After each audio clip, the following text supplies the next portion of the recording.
Welcome to Truth Talks. I'm Ryan Cameron, radio host, actor, and comedian. And here I have my co-host and truth teller, Brii Renee. Hey, y'all. We're so happy to be on this new show. Truth Talks. Brii is going to, tell you what it's all about. Okay, y'all, I'm here to put y'all up on game. This is a show that takes place in the hour after happy hour. You know that first sip feel. Okay, I'm Brii Renee, straight from the A, and you may have seen me on Black Girl Stuff, on Revolt, or heard me on the radio. Yeah. True. And seen you in the video. True.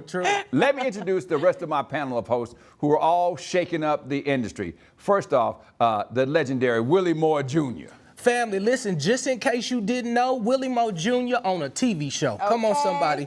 And many of you all know me from my syndicated radio show, the Willie Moore Jr. Show. And of course, I made appearances on BET with Kingdom Business. But tonight, it's all about the truth. And let me introduce our fifth member of the show. Her name is... Belisha. Belisha the Bell. Okay. Shout out to all the people who dove into the comments yesterday and said that was the best name. We really appreciate you. Listen, it's all about truth talk. Flat out. Yeah. And next up, Dr. Cheyenne Bryant, who you know from all of her viral interviews, and now she's one of our truth tellers. Mm-hmm. What's up, Truth Talks fam? I'm Dr. Cheyenne Bryant, y'all, your favorite doc. You might have seen me on Teen Mom Family Reunion, and like Ryan King said, a lot of my viral videos with Cam Newton, Nick Cannon, B. Simone, and it goes on and on and on. But anyways, I'm here with my Truth Talks family. I'm gonna bring y'all raw gems and the truth. And I'm gonna go against everything all of my co-hosts says. Say too. That is not always true. But you know what? You are a part of our next little piece because in case you missed it last night, the episode, we do a famous FaceTime segment where we have somebody call somebody on the FaceTime. And last night it was, Dr. B, and she called legendary TV judge Joe Brown. And he went viral when he said this about his take on the candidate for president. So let's go back and look at this.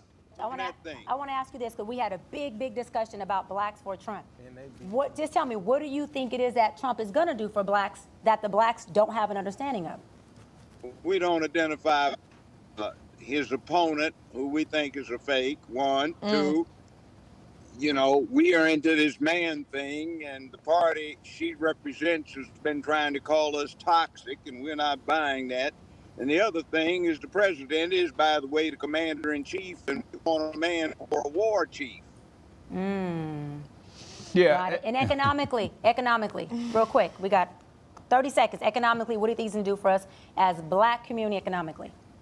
I'd rather have a billionaire who's proven that he can manage a big business as an executive rather than somebody that's never led anyone. And when she was in California doing her thing, it was so...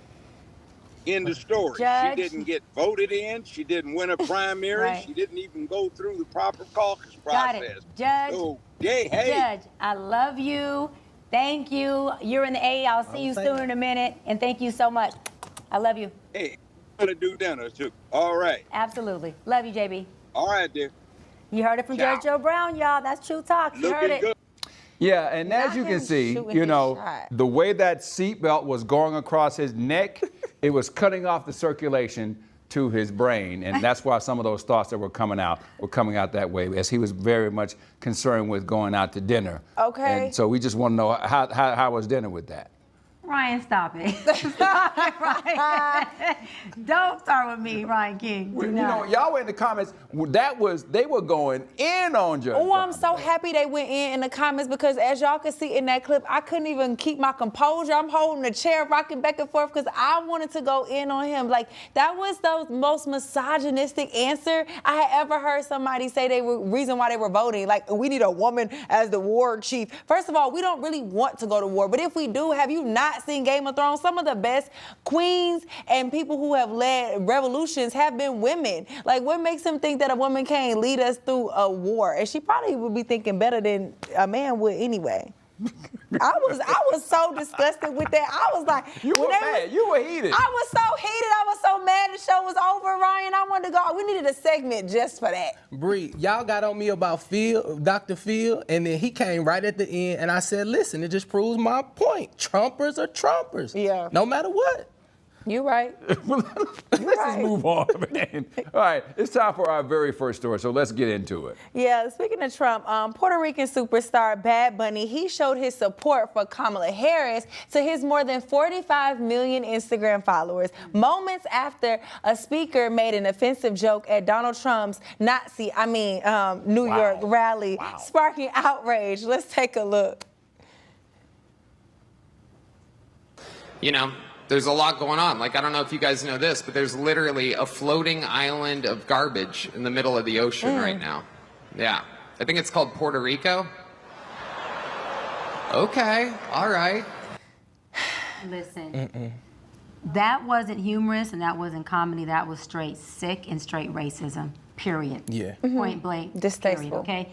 Both Harris and Trump have been competing for the Puerto Rican vote, especially in battleground Pennsylvania, where about 500,000 Puerto Ricans live. And I don't know how Trump is looking over there in Pennsylvania with my Puerto Ricans. That's crazy. Yeah, and they're going to remember this as same way they remember, Hurricane Maria and Trump coming there and throwing paper towels to them. They were very upset about it. I mean, I had Rosario Dawson on. She was like, we are going to go in and we're going to remember this. Along with the mass deportation thing, this is not going to be, I think it's going to come back to haunt him at the polls. I really do, But will this help Harris with the young Latino male voters, a demographic that has gravitated toward Trump?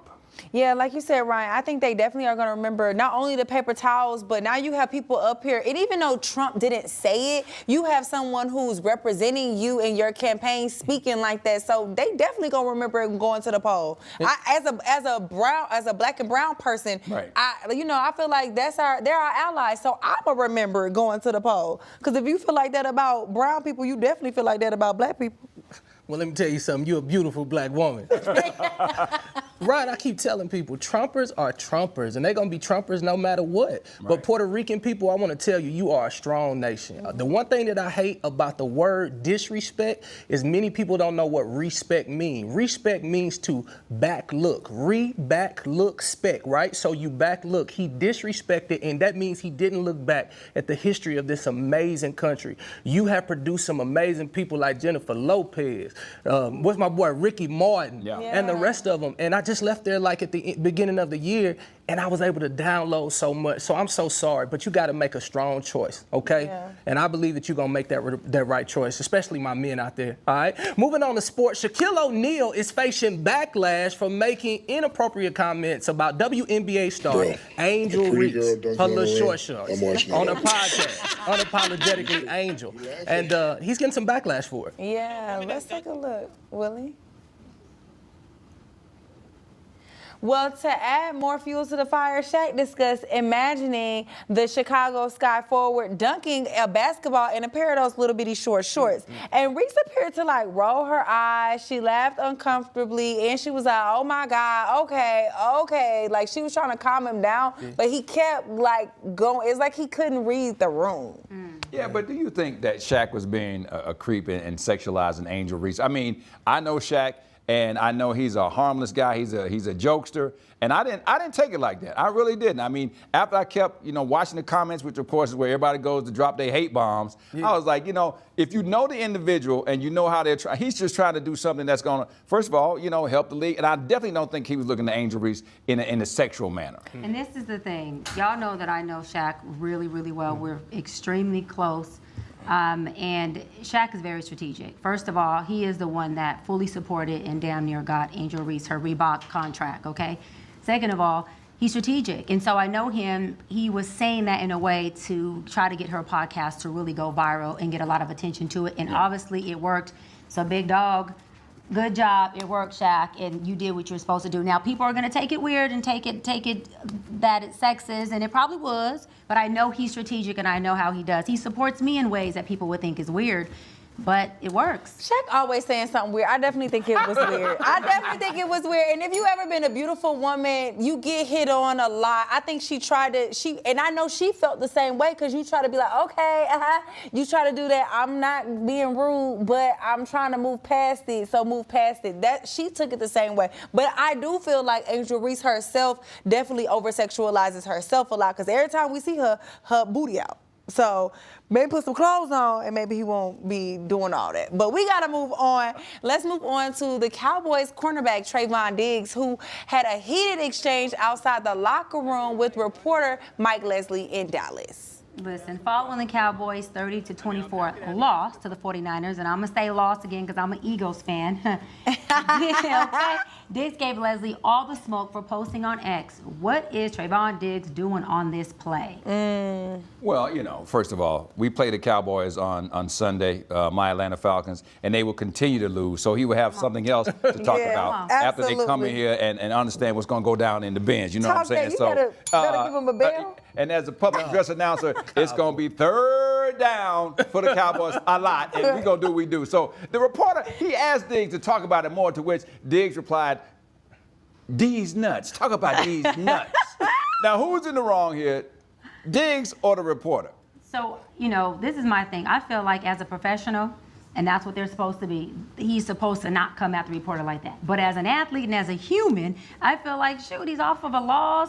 He didn't have a good game, so what else do you expect? I feel like he does have the right to be human and say, you know, you're talking to these nuts. But as a professional, again, I think it's a part of him to kind of be like, address it professionally or don't address it at all. I felt like the reporter was just pushing. And I do be feeling like the athletes, like, you can't do what I do, so don't be questioning me about what I could have did better. Trayvon, don't forget, $97 million contract. Hold your horses, champ. That part, Willie. That part, Willie. Hey, up next, the election is a week away, and we're all panicked. What have the Dems been doing for the last 4 years? You don't want to miss this when we come back.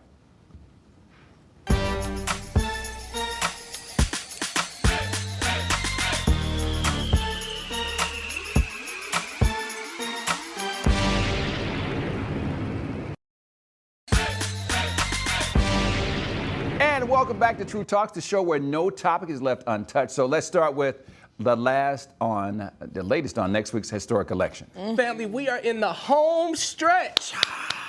And it's getting tighter and tighter, especially in the battleground states. I'm just going to be real. Now, y'all might not like it, but we may be getting another Trump presidency from these early polls. Boo! Tomato. Listen, but tonight, we're joined by author and esteemed academic, my dear brother from another mother, Marc Lamont Hill. He's really going to break it down for us in layman terms so we can understand. Marc, talk to us, brother. Hey, Marc. Man, first of all, it's good to see y'all. Y'all all looking good as always. I'm frustrated right now because what you just said, Willie, is 100% right. We could be seeing a Trump presidency. I'm going to say could. We're going to come back to the could. Yeah. But if we do, we got some blame to give out. You know, when Joe Biden was elected in 2020, there was a really good chance he was going to be a one-term president. Not because he was going to lose the next race, but because he was old as hell. And a lot of people say he ain't going to make a second term. He kind of said on the low at the beginning, look, I'm a one-term person. I'm going to make sure that we have a strong country, strong economy, and then I'm going to pass this thing over to somebody else. If you know you're going to be a one-term president, just like Donald Trump has to be a one-term president if he wins, your vice president should be somebody that you think can win the race. Biden, I'm not sure how confident he was initially, and I think that's why another reason why he was going to run for re-election. That and his biscuits wasn't all the way brown by the end of May. So then Kamala Harris pops up, and it becomes a question of, well, we love Kamala Harris, we like Kamala Harris, but in 2020 she was almost in last place. So can she win a national race is the question that people have. Now I think she's getting held to an unfair standard. I think we're being too hard on her in a lot of ways. But if she does not win, one question we got to ask is, was she the best option to go against a monster like Donald Trump? Right. Now, Marc, I got to ask you, first of all, we've seen, Kamala bring out every entertainer known to man. She's brought out, now Michelle is in Atlanta tonight. Barack was just here. What is it about the fact that she is not connecting with the voters? As I saw somebody, I think Joe Rogan said he was waiting on her to become human. Why do we love so many other people, but she's not resonating with people? What's going on with that? I think some of it is race and gender. I mean, America likes to say we want to have a beer with our president, which is dumb as hell. I don't want nobody that I can relate. I don't want nobody like me being president. I don't even know where my socks at right now. I want somebody who ain't nothing like me to be president. You know what I'm saying? but we want this relatability thing. And a lot of times, because we look at it through a male point of view, we said the same thing about Hillary. We said the same thing about Kamala. Somehow women are never relatable. We never want to have a beer with the women. So I think part of it is just identity stuff. I think some of it is she got a tough act to follow. Joe Biden, when he was in his prime, was a very good politician. He also inherited a lot of goodwill from Barack Obama, who was a once-in-a-generation politician. Whether you agree with him or not, he was a once-in-a-generation politician. Before him, Bill Clinton was a Democratic president. Again, a political genius. Y'all remember him on Arsenio playing the sax. You know what I'm saying? So it's hard to follow acts like that. Kamala Harris is not unlikable. I know Kamala Harris. I've spent time with Kamala Harris. She's cool as hell. She's actually a very good person to know. But I think voters aren't necessarily giving her a fair chance. And I think some people, and you heard that with that dumbass Judge Joe Brown clip, some people just don't know what's good for them and don't want a woman as president no matter what. Hey, Marc, who do we blame for not having another viable candidate? I think it's a couple people, you know, on the low, according to my sources. When Joe Biden decided not to run for re-election, there were a lot of people in the Democratic Party, powerful people. One of them, I won't say who it is, but it rhymes with Barack Obama, said, I don't want, we should have an actual convention vote. People should vote for who should be the nominee. We shouldn't just give it to Kamala Harris. He didn't not want Kamala Harris. He just thought we should vote for the person who we wanted. Like, I don't know, democracy. Yeah. And so I think the fact that we just gave it to Kamala Harris, for me, was a problem. Not because I don't want her to be the nominee one way or the other. All the candidates, you know, for me are about the same on the Democratic side. But because the people didn't choose her, I think a lot of people feel like, hey, that wasn't my person. Not one person voted for her in the primary. And so I think some people are uncomfortable with that. And I think that that's not our fault. That's the powerful honchos in the Democratic Party that did not allow everyday people to choose the nominee once Joe Biden stepped aside. Why won't she let Joe Biden do any campaigning? I mean, he's been, you know, very much absent. Why did she let him come out? Is she afraid of, you know, him saying something that is going to throw things off the rail? Yeah, like he might be like, hi, good night, welcome to Truth Talks. My name is Willie. He's tired. Marc, don't do that. He's taking a nap, Joe right, Marc? Right. He's taking a nap right now. Joe Biden been asleep for 2 hours. I promise you. They're going to wake up and feed him his applesauce. Exactly. At the end of the day, Joe Biden wasn't going to win because people said he's not up to speed. He's not strong enough. He's not the person who can convince the unsure voter whether or not to vote for him. And so if he's losing steam and got kicked off the trail, you don't really want him writing your letter of recommendation. And so I think it's better to have Obama. It's better to have both the Obamas. It's better to have Bill Clinton, although he's getting older and it's tougher for him to hit the road as well. And even these Beyonce appearances and Kelly Rowland appearances are doing a lot for her. But at the end of the day, the people who are not sure about Kamala Harris, Joe Biden's not going to make them sure. Yeah. Marc, I got to ask you this. What candidates do we have? Who stands out, in your opinion, a person who probably could have went head-to-head with Donald Trump? Well, you know, if you'd asked me 3 years ago, I would say Andrew Cuomo, but them scandals start scandaling. And men we knock ourselves off of candidacy out of contention with our bad choices with the lower part of our body. But if you look at who's viable right now, Gavin Newsom, to me, the governor of California, was a stronger candidate. I don't think he's better than Kamala Harris. I don't think he's smarter than Kamala Harris. I don't think he's more experienced than Kamala Harris. But America is like American Idol when it comes to politics sometimes. We want a person who looks like a president. Gavin Newsom is handsome. He's charming. He's a good talker. And he checks all the political boxes. He believes the same stuff all the rest of them believe.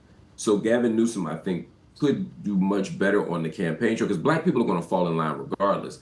But there are some white men who only going to vote for president if it's another white man. Fact. Do you think that if Kamala Harris loses, that we may never have another female run for president? It's an interesting question. I mean, we would have been 0 for 2. Yeah. You know, it's the same thing. It's the same thing you wonder if a black person that may have got the nomination and lost. Like if Obama loses, do we get another black person at the top of the ticket? It's an interesting question to ask. I do think we will get another woman. I just don't know how soon. And I think it's much more likely that woman will be on the Republican side. That's huge. Yeah. Now, who would that candidate be? All right. Nikki Haley. Nikki Haley. Nikki Haley. Yeah, so she checks a lot of boxes. She's South Carolina. She has all the conservative bona fides, and although her real name is Nimarata Randawa, she's happy to pass as a white person. So they get the minority box checked off, but get a white person in real life. It's kind of the perfect combination for them. So when you check the boxes of who like you said, the perfect combination is for a candidate for president. Okay, we don't want to have a beer with them. They got to look presidential. They got to be sexy. Like, what is it that has to do with governing and politics and doing something for the people amongst all those boxes, Marc?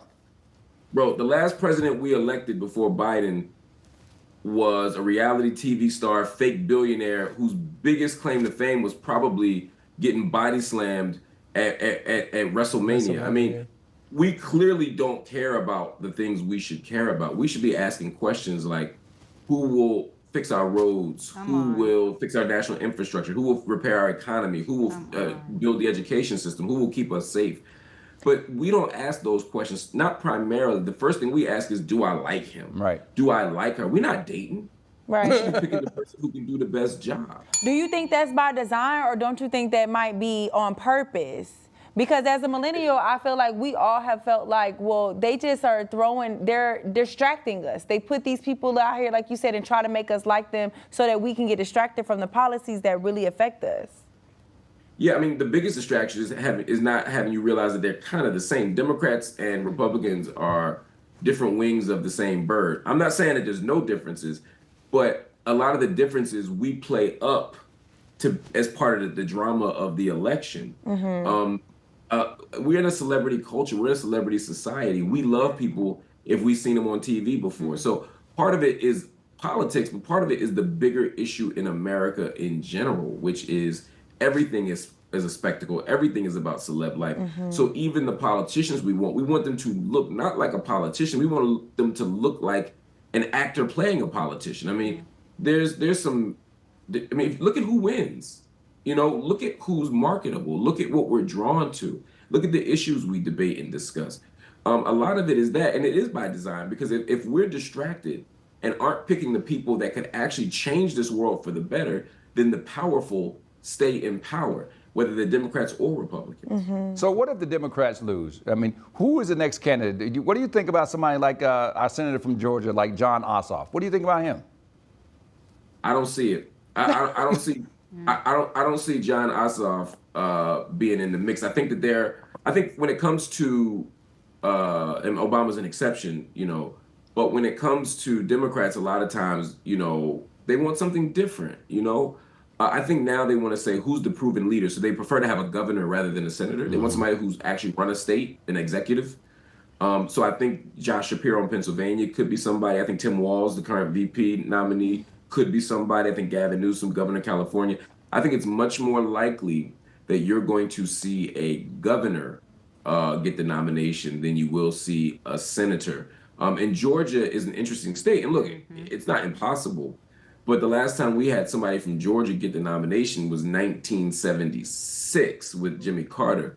And I'm not sure that plays now in the 21st century. Well, we got to thank Marc Lamont Hill for joining us, giving us a great insight as well. Marc, we appreciate you, man. We see you next time. I appreciate y'all. Love y'all. Love everybody except Joe Brown. Okay, period. Up next, people really like to share their personal business, even when you don't ask. So stick around and find out.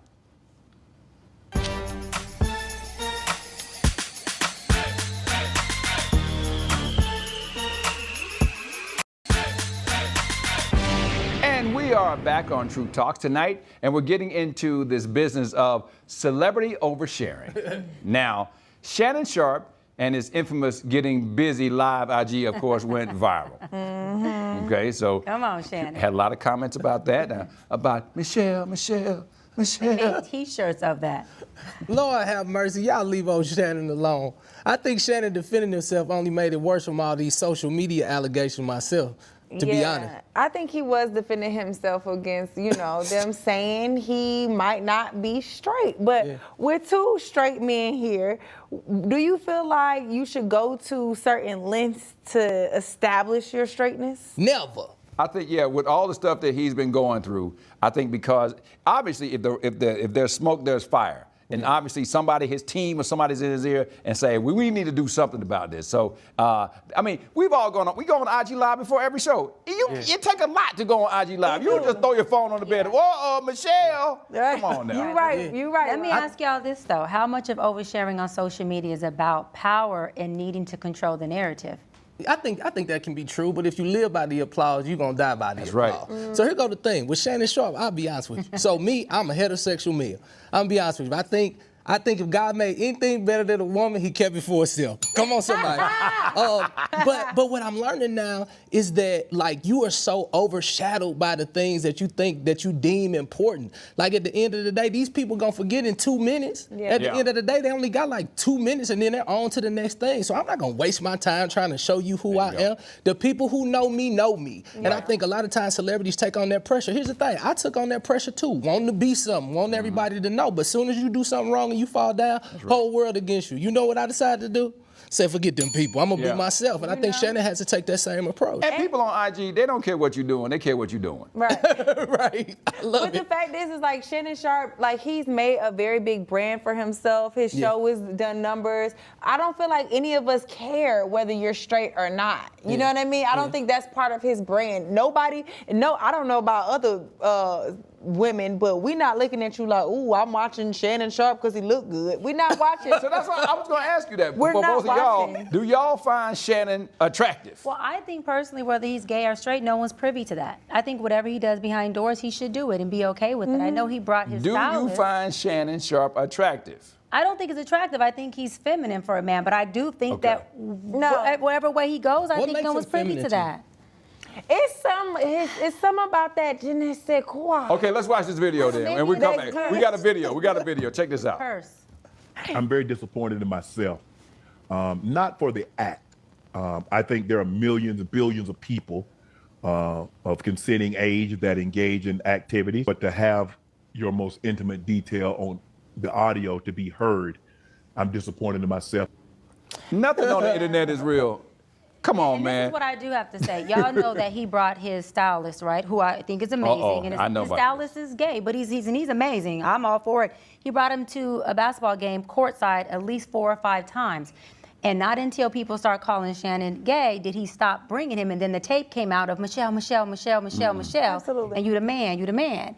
So I just still feel like in today's climate, it's like gay is so embraced. People are gay everywhere. Right. It's not even an issue like it used to be back in the day. Either don't say anything about it, Shannon, or just keep it in your bedroom. What's Exactly. the problem? I agree. I think the problem with this is, or why he felt like he had to challenge it, is one, he comes from an older generation where they always had to present masculine, always had to hide if they were homosexual behind closed doors. And he's an athlete. So, and ex-athlete at that. You know what I mean? That's their manhood. That's that, we in the locker room and, maybe he's thinking he'll lose people coming on his show or being able to comrade with other ex-athletes if he's really who he say he is. But to answer your question, Ryan, no, I don't find him attractive. Yes, I do feel like he got a little sugar in his tank, but I ain't judging you. Like you said, and one thing about it, shout out to RIP to my gay Uncle Vaughn. He passed. But my gay uncle told me as a woman, if you ever have any doubts that man is gay, he gay. Believe it. And I'm telling you. I feel it in my spirit. Listen, Shannon Sharpe, the biggest hustler ever. I seen it as a big publicity stunt. The moment that he did that, he came out with pills that can make it real in the bedroom. And he made some money. Yeah. I think the numbers that they did, I don't want to start quoting numbers, but they did so much. He didn't let the news come. He took it to his platform. As a YouTuber myself, I thought it was the best strategy ever. Yeah. I mean, at the end of the day, like, who he sleep with is his business. Yeah. But if he coming out with a pill, what better marketing plan than to hear you using the pill? Well, If you got a stylist, that means that somebody's gonna be saying like, Law Roach for Zendaya. Like, where did you get that? Where did you get that? We want that. Oh, where did she buy that? Who wore it better? Ain't nobody never said that about nothing Shannon had on. Not one time. Never. Not one time. Like, where did you get that bag when you got out that Ryan, that might SUV be and was why- going into the liquor store? Ryan, say Oh, it your first. stylist Right, gave you that? that's why he brought him to the game, to make sure when they asked, the stylist was right there to answer and say, this is where we got it from, and this is where you can get it from. Said no one. No one. We didn't never ask what he was wearing. We don't care because, like you said, it's never been that fly. But sometimes his purses be cute. I like some of them purses you be wearing, Shannon. You'd wear some of the purses? Some of them purses be cute. Okay, That's a cute little crossbody. Let me ask Willie and Ryan, would y'all wear a man bag or a purse, or do you now, or have you? Well, I'm gonna say this. I'm from Atlanta, and I'm from Zone 1, which is like a really tough hood. neighborhood for Bankhead. And I'm gonna keep that blicky on me. So yeah, the guns I carry is Army gun style. So yeah, it ain't gonna be in no man purse. It's gonna be in a you don't even want to In a know. backpack. You don't even want to In a know. backpack. You don't even want to know how I get down. So Okay. yeah, I got something on me.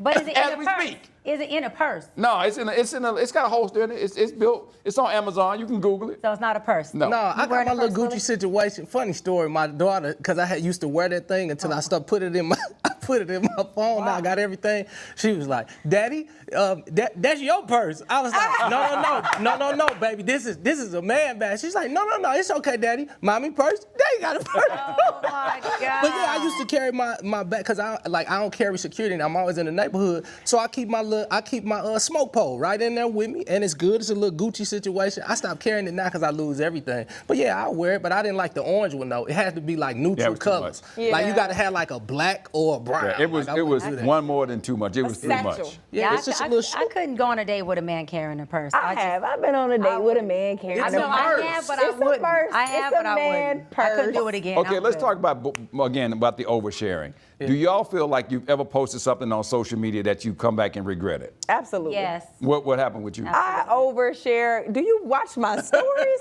I overshare every What was the day. last thing you did? I'm always sharing a meme or like say I get into it with my friends or something and then you get on Instagram, it's like Instagram heard you, so they pop up the perfect meme that go with it and then you post it and now you and your friend got to talk, well, why you sharing that on social media? So yeah, I do it. It's therapeutic. Yeah. And I know I do. don't feel ashamed about it. Yeah, What I about you? did. Yeah, and mine's was years ago. Y'all gonna get on me, and I don't care. It was years ago, and I had a thong bikini on, and my branding team and my PR was like, Dr. Bryant, take it down. If Oprah wouldn't post it, you shouldn't post it. And at that moment, I said, oh, we in trouble then. There's a lot of things I'm gonna post that Mama O would not The post. same person but that I is took it down. I asking took to it down. see Shannon Sharp stylist is asking to see Oprah in a thong bikini. That's the Ooh, same yeah, thing, don't wanna which see is it. nobody. No, it's nobody. Yeah, definitely. So I took it down, and from then I post a bikini, but not a thong or too much. I don't think that's oversharing. I thought it was though. too much. They thought my team thought like that's way too much. Pull back. They think a lot of things I do is too much. Hey, the question I'm okay becomes: with Is that. it still archived so you can like It's undo it? archived. It's It's archived. archived. You can just Look, kind it's of archived. undo it.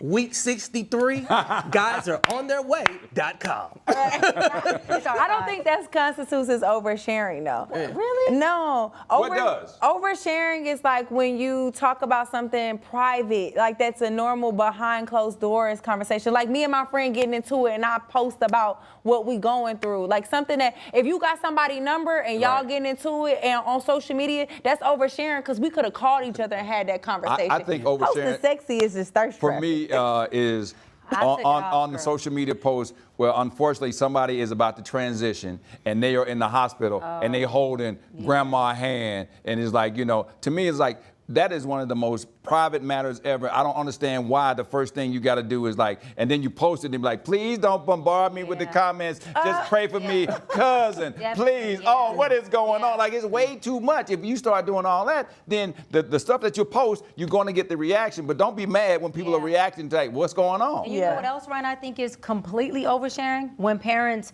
share when they're disciplining their kids, like when they're whipping them with a belt. I don't like that at hate all. that. I don't It like just that at all. makes me boil. I'm like, why would you embarrass your child like this and have them on here getting a butt whooping?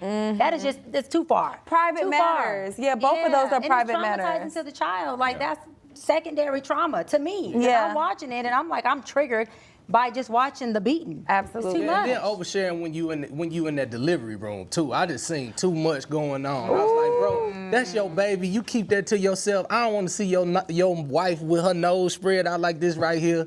And it's a C-section, this big old curtain right there. Ooh, I Jesus. texted my homeboy. I was like, bro, too Take it much. down. Just a little too much. She gonna kill you when she get. Let them watch the down. baby Take it off down. first. Like, We don't relax, need to right? see that milky looking baby. Race the baby off. Race it off. Yeah, don't show that part. That's a bit too much. Yeah, it's a lot. Yeah. So have y'all ever done something like, one of the things I always think about is like people who post relationships and they end up having to go back and scrub all the pictures down? Listen, Are you quick to post? What? Why you hiding your face? No, I've only posted 2, which was both of my fiancés. If they're not my fiancés, I'm not posting. Look, we got Shane because going they on over posting here. girlfriends and boyfriends. I've only posted 2 Renee people. was married. Both were my Wait. Or maybe not. No, I was married, and so it's always a clear indication. Like when people go on your page and they looking to see if it's a picture together, and it's totally scrubbed, and then it's like, okay, cool. In 2 or 3 weeks, it's gonna come out. And I remember when I had to clean it all up, and then everybody was like, "Ooh, it's trouble in paradise," and that's really, really tough because it also affected my children too,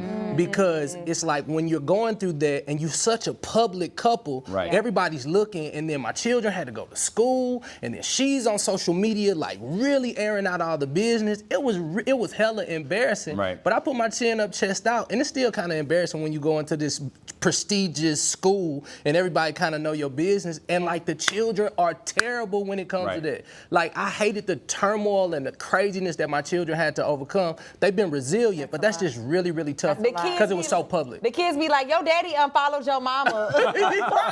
What's going on in your house? Right. You know what I mean? Well, we got a lot more to get into, so don't go away. We got more Truth Talks when we come back.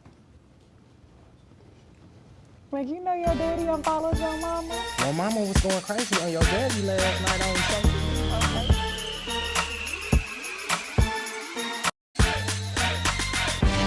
And we are back on Truth Talks. Let's continue our conversation about this celebrity oversharing, and not just celebrities, but people who are non-celebrities. So first, Shannon said it was hackers. Then it was a messy accident. What's really the truth? Man, that man know he need to just know better and just get on out the way and make your money and stay on out the way. For real. For real. Yeah, just like Cardi B and Offset should know better, each accusing each other of infidelity on IG. Remember this? And it's so crazy that I think that that's enough. It's not enough, honey. It's just not enough. And you know what's so funny, too? I find it funny that think that they could on anything.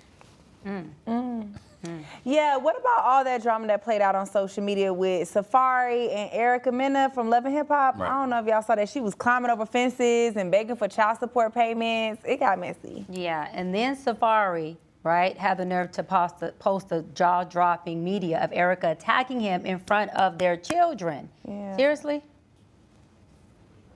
That one was too much. No, totally. I think they go way too far. Them and Krishan and Blueface, they just go way too far.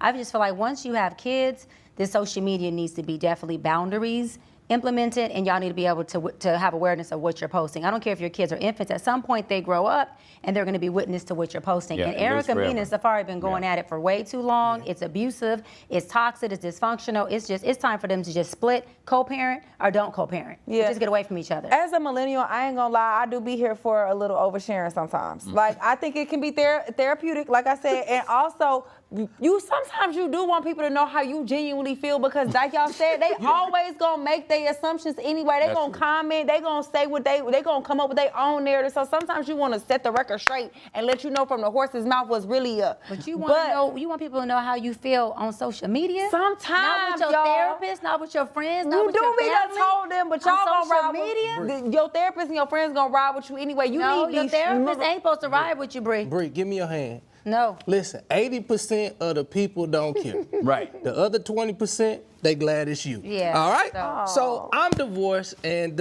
it's not always the easiest. And the truth is, I don't get why people want an audience watching their whole family and marriage deteriorate. Right. Like, that's tough on everybody in the family. Going through divorce and being a public, like, so in my niche, like, we are the couple, we got a relationship book, we're touring, everybody's excited about it, we're empowering couples.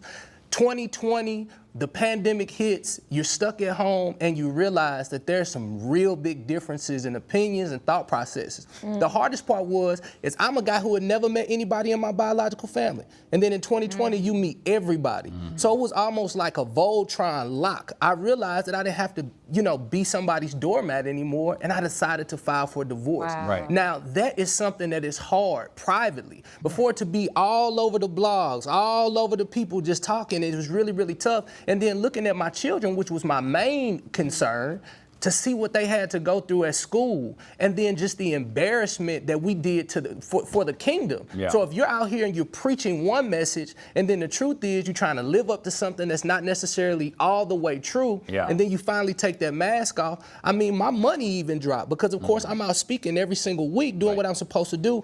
Nobody would have known if we could have just kept it on the inside. I know people that are divorced right now, and their parents don't know. You know, people in their family don't know. You know, like being in the public eye, I had a very public marriage. I had a reception in a nightclub, and 2,000 people showed up, and I came in holding, my bride's hand. But I've been divorced for 8 years, and the same story that, gave me the trumpeting for the marriage. I remember they put that picture up, and they had that squiggle line down the middle, and they also had a video off of YouTube of me declaring my love for her like years earlier, and everybody had a comment to say about all that. And it was very tough. And I want to say, when I called off my wedding, I wore my ring for a whole year. My little sister had to say, sis, if you want to date and you want to meet people, you got to take the ring off. But I wore it because I didn't have to deal with the scrutiny of, you single? What happened? I thought y'all were getting married. Oh, people were still saying years later, Ryan, and y'all, oh, wait, aren't you married? And I had to remember, I wore my ring still for a whole year. And then I was like, oh, no, it didn't work out. But I didn't have to deal with all the conversation of reliving the fact that I called off a wedding.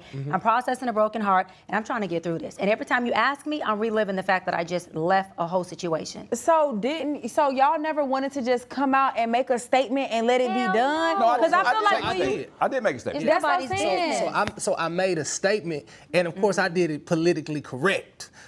It's unfortunate that we're not uncoupling, you know what I mean? And it was really, really good. And then somebody went live. Well, let me tell you what really happened. I remember that. And I was like, you know what? That's just unfair. Yeah, so it was just really, really tough. Yeah. Wow. Yeah. I think you should definitely speak out and tell your side, because if you don't get to tell your story, somebody else gonna write it, and they gonna write it wrong. Yeah, and that's true. I mean, where do you draw the line if it's us and not the media putting it out? I mean, we just saw this recently. This happened today. Tom Brady's ex-wife, Giselle, she is pregnant by the jiu-jitsu trainer. And she went on and she said, we called Tom with our kids to tell him first. Really? At 44 years old, hey, Tom, what you doing? Nothing. But I'm having a baby. But I've also learned sometimes if you don't say anything, things pass on a lot quicker. When you start to react to it and respond and feel like you have to create your own narrative of what the truth is, it just stays longer. If you don't want to be in it, whatever you don't water dies. So don't water it. There's been things that came about me all on the internet, and as soon as I stay silent, that thing passed right on by. I feel like that's true about certain rumors, but I was in a public relationship. Now, I wasn't married, but we were very, very public, and I did post him a lot. And a lot of people would a lot. It was cringy. A lot? A lot. It was a lot. It was cringy. But people would tag him on my page and tag me on his page even after we had broke up. So I came out one day and I just said, y'all stop tagging me. Right. I'm not with that man no more. Leave me alone. And then people did start leaving me alone. And you know who else did that? Sherelle did with Ocho Cinco. Yeah, she she did said, that. She y'all just stop stopped tagging me. us. That man is single and he is free for all you ladies. But Stop she did have a tagging little me, shade sir. at the end, because it was like, ooh, I'm going to slide into his DMs. And then she said, I hope you don't catch nothing. Like, what's that mean? And that's you should have kept, that was oversharing. You should have kept That that, was in rough between right there. y'all. No disrespect to Tom Brady, but I'm glad that he got that, because the day that I came out with my announcement that, hey, things aren't good, the numbers was going up, boom, Tom Brady come in and give his announcement and overshadow my entire announcement. Same day. You faded to the background. Faded all the way to the background. So Tom, keep making headlines so I can fade to black. There you go. All right, so, we've talked about oversharing. We talked about, public relationships and talked about things that you posted. Do you scrub your page when it's over? Absolutely. You take down every picture, and next thing you know, it's like, Brii, gym flow, get my gym on. Yeah. Oh, I've never just deleted all the stuff So on my page. are your fiance still up on your page? No, he deleted. No, the two of them. The first one's in the archives. The What second about the one Hugh is Hefner? deleted. Is Hugh Hefner up there? He never didn't have me on his payroll. You gotta paying delete it. You gotta delete it out of respect for one, like you said, so people don't keep asking you about it. But two, Right. for the next person that you dating. I want y'all to know I'm single. So what's up? You There don't you go. gotta So worry. slide into the Brii Hive DM.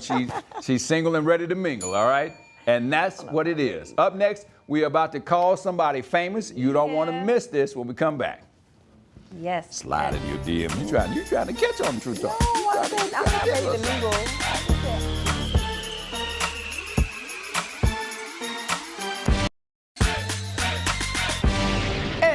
welcome back to True Talks. Now it's the moment you've all been waiting for. Each of us will have FaceTime one of our famous friends and see how they feel about something that we discussed. Tonight is me. Yes. All right.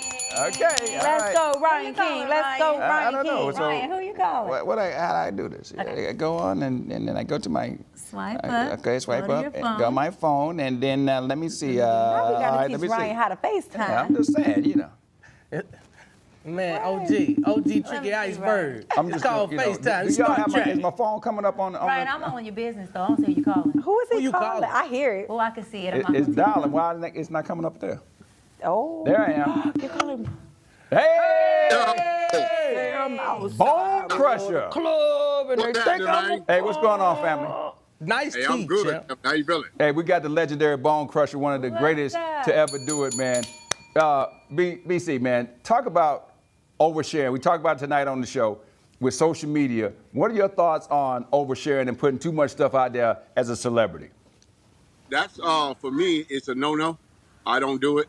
I share just enough so they can understand a little bit that I want to give. You know, I think that a lot of times you give too much, you get what you don't want. Come on. Back I love that. turn. So it's I try my best to just make sure I keep what I want to myself, and what I want to give, I give it to them. Well, we got Willie Moore Jr. right here. What up, bro? You got Brii Renee. And you got Crusher. Dr. B of the Doc Squad, you know. How you Hey, doing? what's that? You know, it's like family, man. You know everybody on here. That's right. Yeah. I saw Willie Moore in Vegas. That's how I saw Willie was in Vegas. Y'all was in Vegas doing what? I was riding around on a scooter. Willie had the boys with him. Oh, he had the family. Don't It was a family overshare, trip. Ryan. Don't overshare. Respect said He each trying other. to tee it up. He said he was at the Rhino. He was at the Spearman Rhino. Keep it in that He bell. was hanging. Listen, man, when you are out there on that stage, I've seen you perform a million times. The energy that you bring, you just went on stage with Jelly Roll. Talk about the fact that, you know, your ability to cross over with all of your music, it resonates with no matter who it is, black, white, in another country. Why you think that Never Scared has just resonated with so many people for so many years? Love that song. That get you I fired think up. it's got a lot to do with the perseverance of what the song is really all about.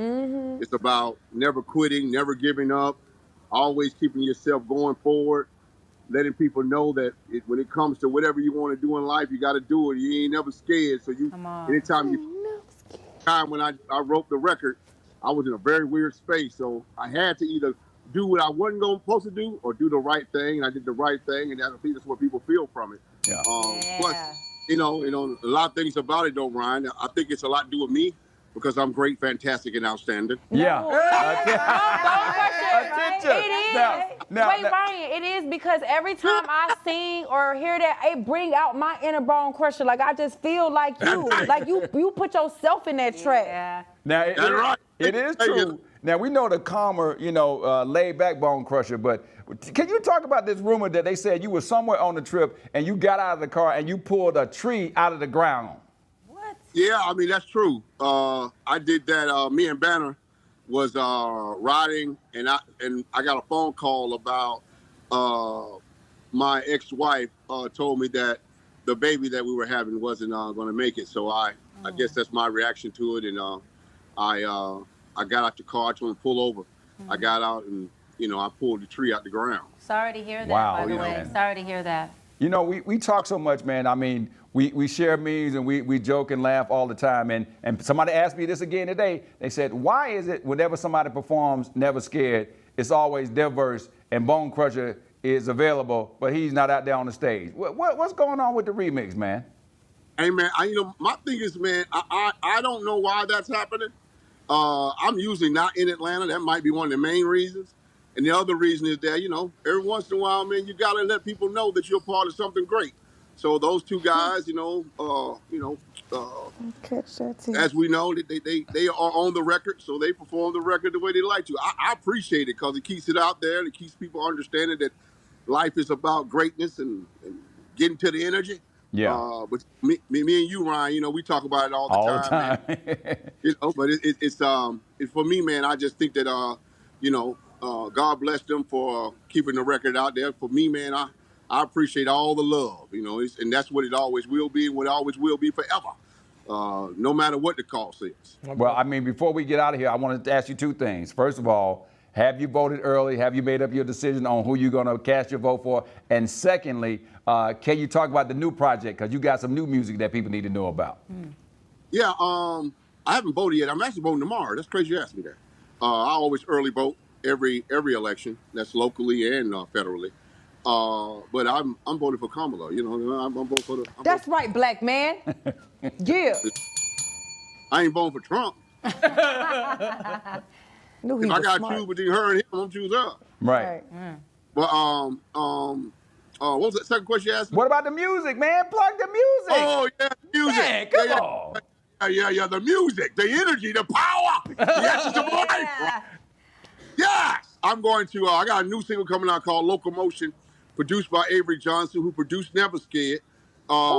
We back at it, so it's going to be a fantastic groove, man. It's a mixture of Southern soul, hip hop, energy, and power. You gotta let me be on the behind you on the backstage. I ain't never scared. Whoa. You should. Yeah. Bone Crusher. Can you sing a little bit of it? Can you hit that? Bone, that can you give us a little verse? Give us the beginning when you come out there and you stomp. You know, just give a little piece of it.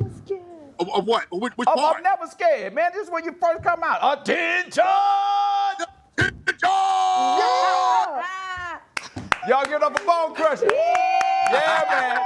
Yo, that's all the time we have for tonight. We will see y'all all tomorrow for more real talk on True Talks. And like Bone Crusher said, man, you know, Never scared. We ain't never scared over here. Yeah, there. Let's talk the truth. We ain't never. Yes. Swear y'all.